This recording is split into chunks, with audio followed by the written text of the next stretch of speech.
చర్ల మండల CPM party అట్లాగనే భద్రాద్రి కొత్తగూడెం జిల్లా సిపిఎం బృందం ఈరోజు చర్ల మండల కేంద్రమైనటువంటి సిహెచ్సి కేంద్రాన్ని పరిశీలన చేయటం జరిగింది. డాక్టర్లతో మాట్లాడటం, అట్లాగనే సిబ్బందితో మాట్లాడాము, అట్లాగనే పేషెంట్లతో మాట్లాడాము. వీరందరి యొక్క వివరాలు చూసినప్పుడు కొన్ని ప్రధాన సమస్యలు ఈ యొక్క ఆరోగ్య కేంద్రంలో ఉన్నాయి. దీన్ని 30 పడకల ఆసుపత్రిగా నిర్వహిస్తున్నప్పటికీ తగినటువంటి సౌకర్యాలు లేవు. బెడ్లు ఉన్నప్పటికీ తగినన్ని రూములు లేని కారణంగా అనేక ఇబ్బందులు ఎదురవుతున్నటువంటి పరిస్థితి కనపడుతుంది.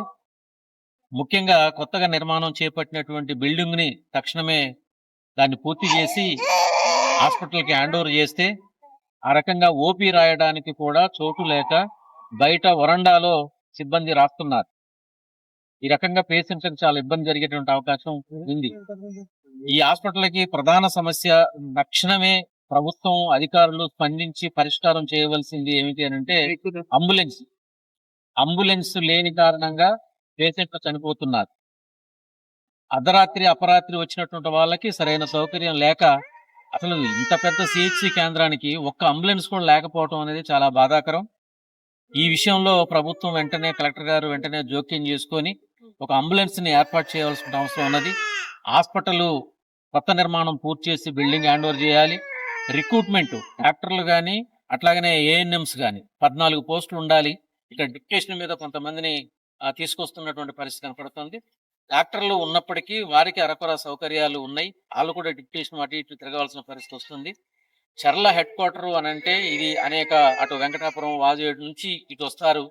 ఇటు సతీష్గఢ్ నుండి కూడా కొన్ని గ్రామాల నుండి వస్తారు. చర్ల ఉన్న లోతట్టు గ్రామాల నుండి వస్తారు. దీని ఓపీ కూడా దాదాపు 200కు పెరిగేటువంటి అవకాశం ఉంది. అందుకోసం ఇక్కడ ఈ హాస్పిటల్ని అప్డేట్ చేయటం అని అంటే దీనికి ఎక్స్రే ప్లాంటు, స్కానింగ్ ప్లాంటు, తర్వాత మనకి ఆక్సిజన్ వెంటిలేటర్ ఫెసిలిటీ కూడా ఉండవలసిన అవసరం ఉన్నది. ఎందుకంటే భద్రాచలానికి 60 కిలోమీటర్ల దూరంలో ఉన్నటువంటి ఈ యొక్క హాస్పిటల్కి చాలా ప్రాధాన్యత ఉన్నది.